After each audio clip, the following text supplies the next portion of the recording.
Martin, hoje nós vemos uma geração cada vez mais conectada, que por outro lado transita entre várias informações, mas não se atém muito a uma, quer dizer, várias coisas ao mesmo tempo.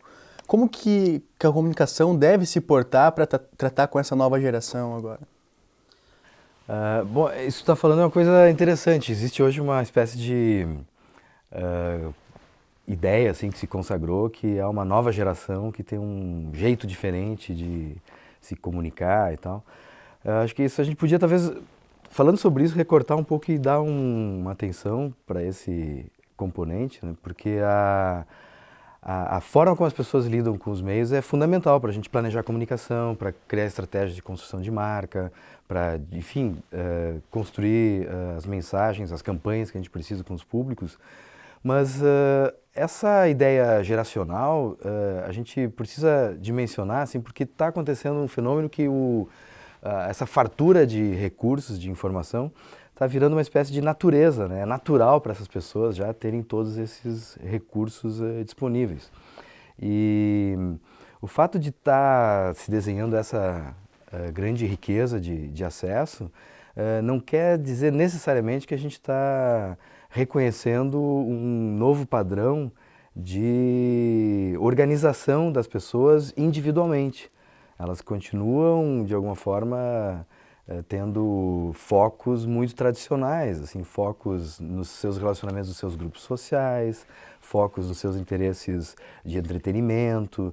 A gente ainda não vê uma modificação muito importante do ponto de vista do que está acontecendo individualmente com as pessoas. Mas é muito importante pensar no que está acontecendo no ambiente do ponto de vista de organização entre essas pessoas.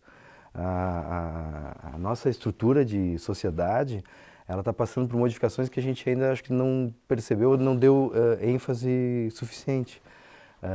Esse fato de as pessoas estarem ligadas umas às outras, estarem conectadas, tem produzido uma disponibilidade de informação e de possibilidades de contraposição, até mesmo que as instituições tinham sempre como ofertar, que não se tinha ideia do que fazer com isso. Vou dar um exemplo recente. As pessoas tiveram, no caso de Porto Alegre, a ideia de melhorar a informação nas estações de ônibus, nas paradas de ônibus. E resolveram, por livre iniciativa, fazer um adesivo para aplicar no poste que sustenta a parada de ônibus, para que as pessoas pudessem, cada uma, escrever ali naquele adesivo qual é a linha de ônibus que passa naquela parada, porque não existe uma informação sobre isso. Ou seja, o poder público ou os órgãos que deveriam estar cuidando disso não prepararam esse lugar com essas informações. E as pessoas começam a tomar essas atitudes, que são atitudes diretamente relacionadas à sua necessidade, mas que começam a compor a solução usando a participação de outros.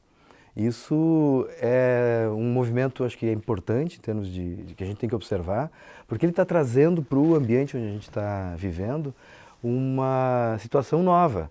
Hoje, uma prefeitura, por exemplo, ela pode ter os seus cidadãos, os habitantes de uma cidade, se organizando de maneiras que ela nunca tinha se preparado para isso.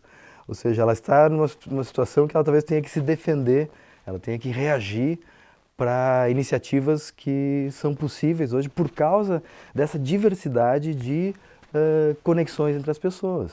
Os problemas são os mesmos, mas o jeito de acessá-los, de desenvolvê-los em rede é completamente diferente.